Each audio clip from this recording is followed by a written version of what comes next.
चंद्रापुर नाम के गांव में कावेरी नाम की एक महिला अपनी बेटी काव्या के साथ अकेली रहती थी। कावेरी की पति राज एक सरकारी बस के ड्राइवर थे और उनकी मौत बस के ब्रेक्स फेल होने की वजह से हुई थी। अपने पति की मौत के बाद कावेरी को सरकार की तरफ से कंडक्टर की नौकरी और कुछ पैसे मिले थे। कावेरी और उसकी बेटी को राज की मौत से काफी दुखी थी, लेकिन राज की मौत के बाद भी उन्हें कभी भी आर्थिक रूप से परेशानी नहीं हुई। कावेरी सुबह जल्दी उठकर घर का काम कर लेती थी और सुबह नाश्ता बनाकर काव्या को उठाती थी।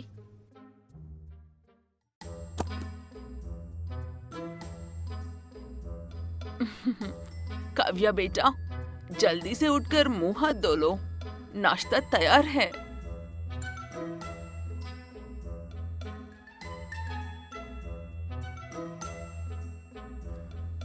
ठीक है माँ। काव्या उठकर रेडी होती और दोनों माँ बेटियां साथ मिलकर नाश्ता करने के बाद एक साथ बाहर निकलते हैं। कावेरी ड्यूटी के लिए बस स्टॉप चली जाती है और काव्या पढ़ाई करने के लिए कॉलेज जाती है। काव्या एक होशियारी लड़की है और हमेशा पढ़ाई में सबसे आगे रहती है। काव्या को रसायन के विज्ञान में काफी रुचि थी, इसीलिए वो अपने खाली समय में या रसायन की कक्षा में हमेशा कुछ न कुछ प्रयोग करती रहती थी। ऐसे ही हर दिन की तरह कावेरी अपनी ड्यूटी पर जाती है और काव्या कॉलेज जाकर हर दिन की तरह प्रयोग कर रही होती है कि अचानक से उसके प्रयोगशाला में एक जोरदार विस्फोट होता है। इतनी बड़ी आवाज सुनकर सभी छात्र और शिक्षक प्रयोगशाला में भागकर आते हैं और काव्या को उठकर तुरंत हॉस्पिटल लेकर जाते हैं।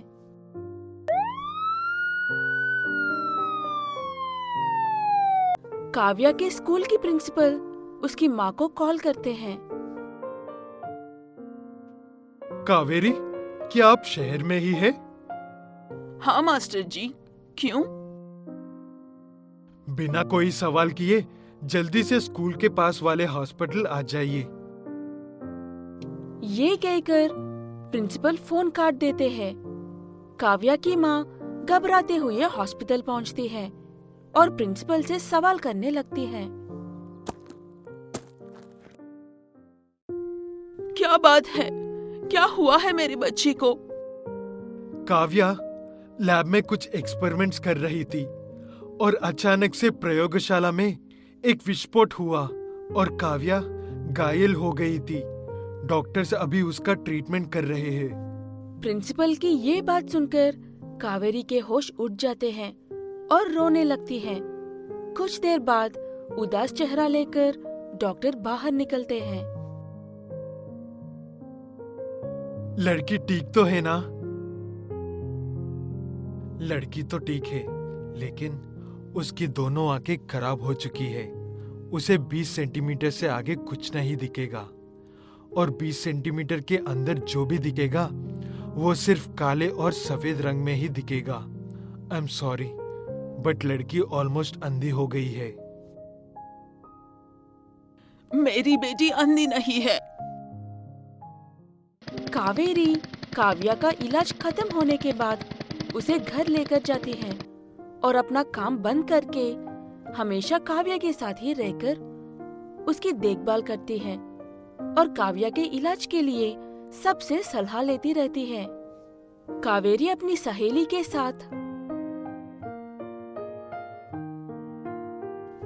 काव्या के बारे में सुनकर बहुत दुख हुआ। कावेरी, क्या तुम किसी अच्छे डॉक्टर को जानती हो जो काव्या का इलाज कर सके?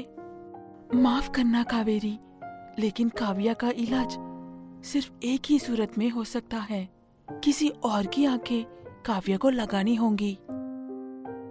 कावेरी अपनी सहेली बात सुनकर सोच में पड़ जाती है।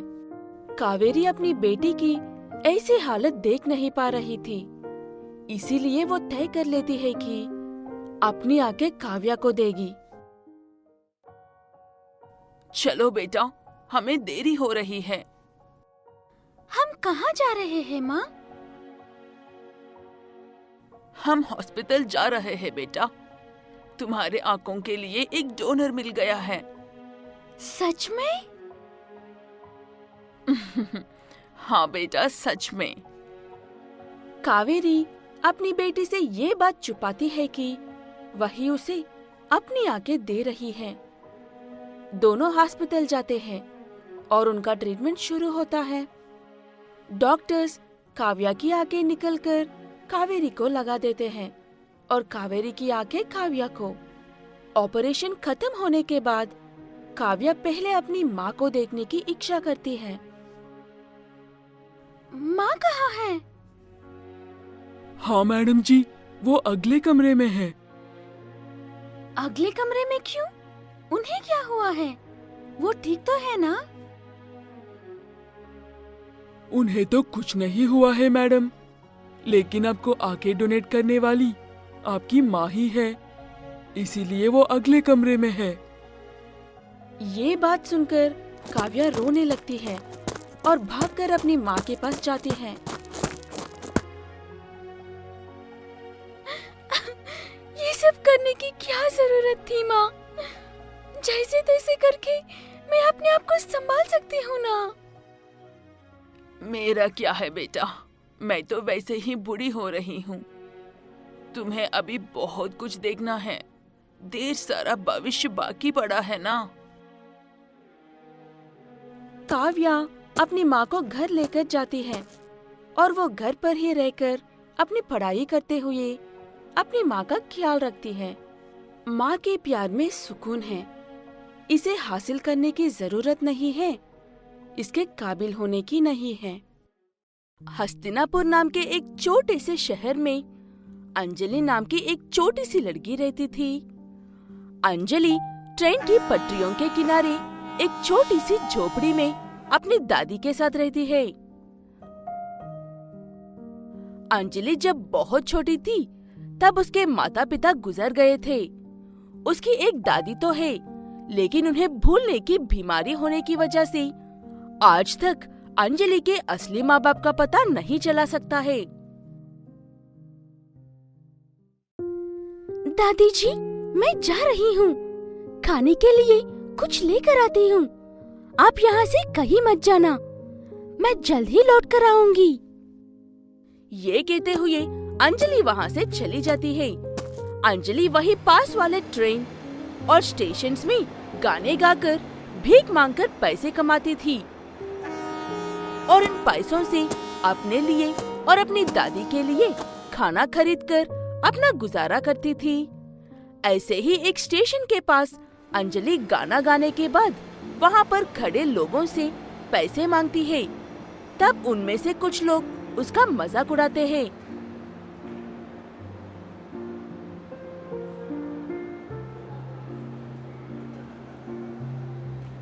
ये कैसे घटिया गाना गाया है तुमने?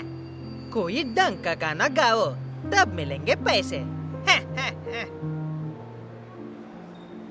ऐसी आवाज पर ये 1 रुपया देना भी बेकार है। क्यों दोबारा मुझसे उसकी घटिया आवाज सुनाना चाहती हो तो? अंजलि वो सब सुनने के बाद दुखी तो होती है, लेकिन ये सब उसके लिए आम बात थी। इसलिए वो जो मिला वही लेकर सब भुलाकर वहाँ से चली जाती है। वैसे अंजलि काफी अच्छी गाती थी। अंजलि उन पैसों से अपने लिए और दादी के लिए खाना खरीदकर घर लौटती है। वहाँ पर उसकी दादी से कुछ लोग बदतमीजी से बात कर रहे थे। वो देखकर अंजलि उनके पास भागकर जाती है। क्या बात है अंकल जी, आप लोग मेरी दादी जी के साथ ऐसा बर्ताव क्यों कर रहे हो? उन्होंने क्या किया है? देखो बेटा, हम सरकार की तरफ से आए हैं। इस जगह पर नई पटरियां बनने वाली है, इसीलिए यहाँ अब कोई नहीं रह सकते हैं। चुपचाप 1 हफ्ते में ये जगह खाली कर दो तो कोई दिक्कत नहीं होगी। और अपनी दादी जी से कहो कि अगली बार अगर कोई आए तो तमीज से बात करे। उनकी दिमागी हालत ठीक नहीं है अंकल जी। उनकी तरफ से मैं आपसे माफी मांगती हूँ। ये बात सुनने के बाद सरकारी अफसर वहाँ से चले जाते हैं और देखते ही देखते 1 हफ्ता गुजर जाता है। अंजलि जितना सामान उठा सकती थी उतना सामान उठाकर अपनी दादी को साथ में लेकर उस जगह को छोड़ देती है। हम कहाँ जा रहे हैं बेटा? हम अपने महल में वापस कब जाएंगे? हमारा कोई महल नहीं है दादी जी। पता नहीं आप ये बात बार बार क्यों कहती रहती हो। फिलहाल तो हमें किसी भीड़ वाले इलाके में जाकर आज के खाने के लिए पैसे इकट्ठा करना होगा। ये कहते हुए अंजलि अपनी दादी को लेकर चलते चलते एक बाजार में पहुंचती है। वहाँ पर थोड़ी बहुत भीड़ थी, इसलिए अंजलि वहीं रुककर गाना गाकर भीख मांगने का सोचती है। अंजलि उस बाजार में काफी देर तक एक बहुत ही खूबसूरत गाना गाती है। उसकी दादी उसे गाना गाते हुए उसे ऐसे देखती है कि जैसे कि वो जानती ही नहीं है उनकी पोती ऐसा क्यों कर रही है, क्योंकि इसको भूलने की बीमारी है।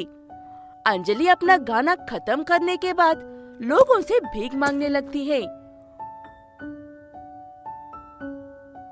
वो देखकर उसकी दादी को दुख होता है और गुस्सा भी आता है, इसलिए दादी जी अंजलि के पास आकर उसे डांटने लगती है। ये क्या कर रही हो बेटा तुम? ऐसा नहीं करना चाहिए। ये बहुत गलत बात है। तुम मेरी पोती होकर भीख मांग रही हो। अंजलि उसे डांट रही थी तो अंजलि उन्हें समझाने की कोशिश कर रही थी। वो दोनों झगड़ रहे हैं ये सोचकर वहाँ पर ढेर सारे भीड़ जमा हो जाती है। तभी उन भीड़ में से एक व्यक्ति निकल आता है जो अंजलि की दादी जी को बहुत अच्छे से जानता है। माँ जी, आप यहाँ पर क्या कर रही हो? और ये लड़की, क्या ये लड़की साहब जी की बेटी है? कौन हो भाई तुम? ये कह रहे हो? मैं ना तुम्हें जानती हूँ और ना ही तुम्हारे साहब जी को। मैं तुम्हारी आवाज सुनी है बेटा। तुम बहुत अच्छी गाती हो, बिल्कुल अपनी माँ की तरह। ये कहते हुए वो आदमी अंजलि से सारी बात कहता है कि अंजलि की माँ एक बहुत बड़ी गायकी है और कई साल पहले जब उनका सारा परिवार घूमने के लिए वादियों में गए थे तब उनकी गाड़ी एक कच्ची सड़क से फिसलकर कई में गिर गई थी और वो कार आज तक नहीं मिल पाई है। मुझे आपको पहचानने के लिए कोई भी प्रूफ की जरूरत नहीं है बेटा। मैं आपके घर में पिछले 20 साल से काम कर रहा हूँ। आपकी माँ की आवाज आप में मिलती है। उनका सारा काम मैं ही संभालता था। अब मैं आपका काम भी संभालूंगा। आप भी अपनी माँ की तरह बहुत बड़ी गायिका बनोगी। ये कहते हुए वो आदमी अंजलि और उसकी दादी को उसके असली घर में लेकर जाता है। अब तक अंजलि की दादी को कुछ भी समझ में नहीं आ रहा था, लेकिन उन्हें उनके घर को देखते ही सब समझ में आ जाता है और अंजलि को भी ये बात समझ में आती है कि उसकी दादी बार बार महल के बारे में क्यों कहती थी। उस आदमी ने जैसा कहा था ठीक वैसे ही अंजलि को अपनी माँ की ही तरह एक बहुत बड़ी सिंगर बना देता है। ऐसे ट्रेन में गाने गाकर भीख मांगने वाली अंजलि दुनिया की बेहतरीन सिंगर बन जाती है।